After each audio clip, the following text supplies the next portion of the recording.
தமிழ்நாட்டில் வந்து ஒரு மிகப்பெரிய ஆட்சி மாற்றத்தை சோஷியல் மீடியா வந்து கொடுத்துருக்கு. இந்த ஆட்சி மாற்றத்துக்கு காரணமே டிஜிட்டல் மார்க்கெட்டிங், சோஷியல் மீடியா தான் சொல்லுவேன். அந்த வளர்ச்சி எப்படி இருக்குன்னு பார்க்குறீங்க? இது வளர்ச்சியா? இது போன ஒரு 10 வருஷமாகவே நான் பார்க்குறேன்.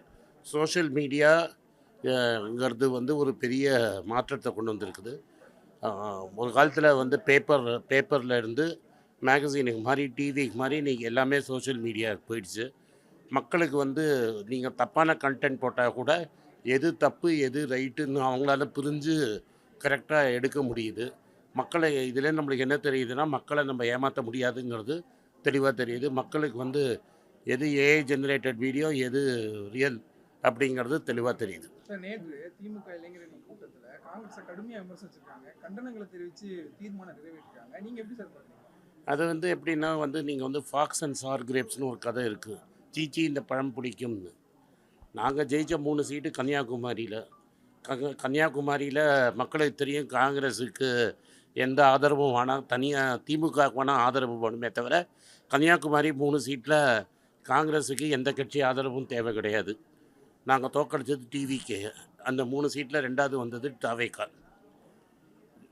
மேலூரை பொறுத்த வரைக்கும் அந்த டிஸ்ட்ரிக்டில் 11 சீட்டில் எலெக்ஷன் நடந்தது. 2 பெரும் மினிஸ்டர்ஸ் நின்னாங்க, அவங்களே தோத்துட்டாங்க. நான் என்ன கேட்குறேன்னா, 10 சீட்டில் உங்களை 2 மினிஸ்டரை காப்பாற்ற முடியாதவங்க நீங்கள் வந்து எங்களை காப்பாற்றினீங்கன்னு சொன்னீங்கன்னா மக்கள் பார்த்துட்ருக்காங்க.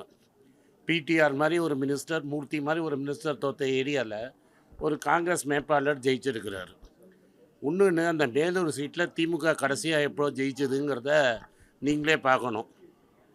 கடைசியாக வந்து மாயவரம் வந்து மைனாரிட்டி ஓட்டு. மைனாரிட்டி ஓட்டுக்கு திமுகவுக்கு எவ்வளோ உரிமை இருக்கோ அவ்வளோ உரிமை எங்களுக்கு இருக்குது. அப்புறம் யார் வந்து குஜராத் ரைட்ஸ் போது யார் வாஜ்பாய் அமைச்சரவையில் இருந்தாங்க, யார் மினிஸ்டராக இருந்தாங்க, யார் ரிசைன் பண்ணலை, நாங்கள் எங்கே இருந்தோம் குஜராத் ரைட்ஸ் போதுங்கிறவங்க இந்த பேட்டி பார்க்குறவங்களுக்குலாம் தெரியும். தனி மனிதர்களை பற்றி பேசுகிறதுல எனக்கு உதயநிதி நல்ல நண்பர். ஸ்டாலின் சார் மேலே எனக்கு ரொம்ப மரியாதை.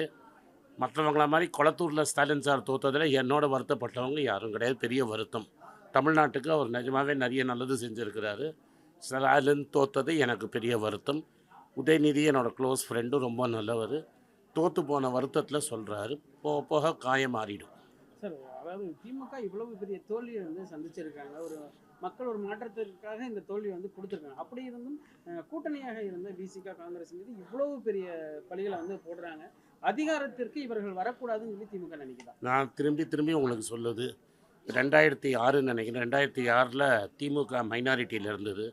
அம்மையார் ஜெயலலிதா எப்போதுமே மைனாரிட்டி திமுக அரசுன்னு தான் சொன்னாங்க.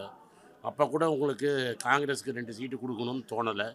தம்பி விஜய்க்கு பெரிய மனசு, எல்லாருக்குமே பதவி கொடுத்துருக்கிறாரு. முன்னாடி நாங்கள் போய் 59 வருஷம் கழித்து காமராஜோட பிரதிநிதிகள் இன்றைக்கி ஆட்சியில் அமர்ந்திருக்கோம். அதுவும் காமராஜருக்கு பிடிச்ச எஜுகேஷன் மினிஸ்ட்ரி எங்களுக்கு கொடுத்துருக்குறாங்க. அது ஒரு பெரிய காமராஜருக்கு செஞ்ச ஒரு தொண்டாக விஜய் பண்ணியிருக்காருன்னு தான் நான் நினைக்கிறோம். திமுகவுக்கும் அதிமுக 2 கட்சிக்குமே அது கொடுக்க மனன்பான்மை இல்லை. எல்லாத்தையும் அவங்களே வைக்கணும்னு. இனிமேல் கேரளா மாதிரி தமிழ்நாட்டிலையும் யார் அரெஸ்ட் பண்ணாலும் கூட்டாட்சி தான். எடப்பாடியார் எப்படியாவது பிஜேபியை இங்கே வளர்க்கணும்னு நினச்சார்.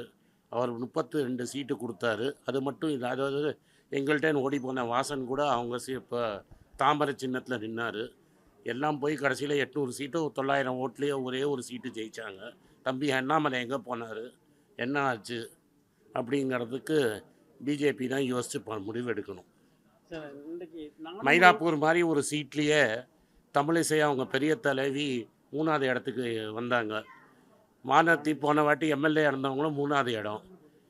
கோயம்புத்தூரில் தான் தாமரை மலருதுங்கிற இடத்துல ஒரு சிட்டிங் எம்எல்ஏ சீட்டு மாற்றி 3வது சீட்டு. இதுலேருந்து தமிழ்நாட்டோட மனநிலை, மக்களோட மனநிலை என்னங்கிறது நம்மளுக்கு தெளிவாக புரியும்னு நினைக்கிறேன். சார், இந்திய அளவில் இன்றைக்கு காக்ரோச் ஜனதா பார்ட்டி அப்படிங்கிற ஒரு அமைப்பு வந்து மிகப்பெரிய வரவேற்பை பெற்று இளைஞர்கள் அதில் ஒன்று திரண்டுட்டு இருக்காங்க. இது எப்படி பார்க்குறீங்க? இது வந்து காக்ரோச் ஜனதா பார்ட்டிங்கிறது இணையதளத்தில் தான் இருக்குது. இன்னும் ரெஜிஸ்டர் பண்ணலை அவங்க. இது அமெரிக்காவில் இருக்கிற ஒருத்தர் இயக்கிட்டு இருக்கிறாரு. இதுக்கு முன்னாடி அவர் ஆப்புக்கு டிஜிட்டல் மார்க்கெட்டிங் பண்ணதாக செய்தி சொல்கிறாங்க. பட் அதெல்லாம் வேறு. இன்றைக்கி இருக்கிற இளைஞர்களுக்கு இருக்கிற கஷ்டம் நீட் எக்ஸாமு, நம்ம அனிதா அம்மா இங்கே வந்து சூசைட் பண்ணும்போது சங்கிகள்லாம் வந்து நீங்கள் ஒரு சாவை பெருசாக்குறீங்கன்னு நினச்சாங்க, பேசினாங்க. கண்டபடி பேசினதெல்லாம் நம்மளுக்கு தெரியும். இன்றைக்கி இந்தியாவில் நீட் எக்ஸாம் முடிஞ்சப்புறம் அந்த நீட்டு கேன்சல் ஆகிடுச்சுன்னு. காங்கிரஸ் ஆட்சியில் எவ்வளோ மினிஸ்டர் ரிசைன் பண்ணாங்க, எவ்வளோ மினிஸ்டர் ஜெயிலுக்கு போனாங்க, எவ்வளோ ஒழுக்கம் இருந்ததுன்னு உங்களுக்கெல்லாம் தெரியும். ஒரு தர்மேந்தர் பிரதானை ரிசைன் பண்ண கூட சொல்ல இவங்களுக்கு இல்லை. அது மாதிரி ஒரு பாலியல் குற்றத்தில் ஓட சேர்ந்து அந்த எப்ஸ்டீனோட சுற்றிட்டு இருந்த மினிஸ்டர் ஹர்தீப் சிங் பூரி அவரும் ரிசைன் பண்ணலை. அப்போனா என்ன ஆகுதுன்னா, மக்கள் வந்து என்ன கேட்குறாங்கன்னா, மக்களால் எலெக்ட் பண்ணப்பட்ட பிரதிநிதி இவ்வளோ தூரம் ஓப்பனாக தப்பு பண்ணுறச்ச ஏன் ராஜினாமா பண்ண மாட்டேங்கிறாங்கங்கிற கேள்வி தான் மக்கள்கிட்ட இருக்குது. மக்கள் இன்றைக்கி வேலை வாய்ப்பு இல்லை.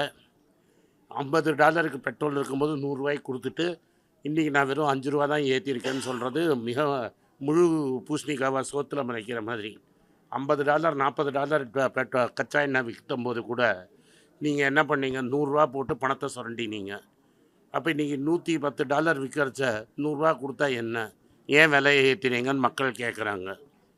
அது மட்டும் இல்லை, ஸ்விக்கி ஜொமேட்டோ மாதிரி ஓட்டி பிழைக்கிற யங்ஸ்டர்ஸுக்கு இது ஒரு பெரிய அடி. அவங்களால சாப்பாடு சின்ன சின்ன கடையை சிலிண்டர்லாம் மூடிட்டாங்க. அவங்களால நைட்டில் போய் கடையில் சாப்பிட முடியல. பெட்ரோலை போட்டு ஓட்டுற இடத்துல பெட்ரோலு $5 ஏற்றிட்டீங்க. இது வந்து ஏழைகள் வயிற்றில் அடித்து உங்கள் மோடி நண்பர்களுக்கு உதவி செஞ்சிட்ருக்காருங்கிறது தான் அர்த்தம். சார், இந்தியாவினுடைய பொருளாதாரம் இனி வரும் நாட்களில் எப்படி இருக்க போகுது? அடுத்த 2-3 வருஷம் ரொம்ப கஷ்டம்தான். இதை தான் நான் உள்ளே சொல்லிக்கிட்டு இருந்தேன். எல்லோரும் கேர்ஃபுல்லாக இருக்கணுங்கிறதுல வேறு வழியே கிடையாது. சார், தனி பேட்டி.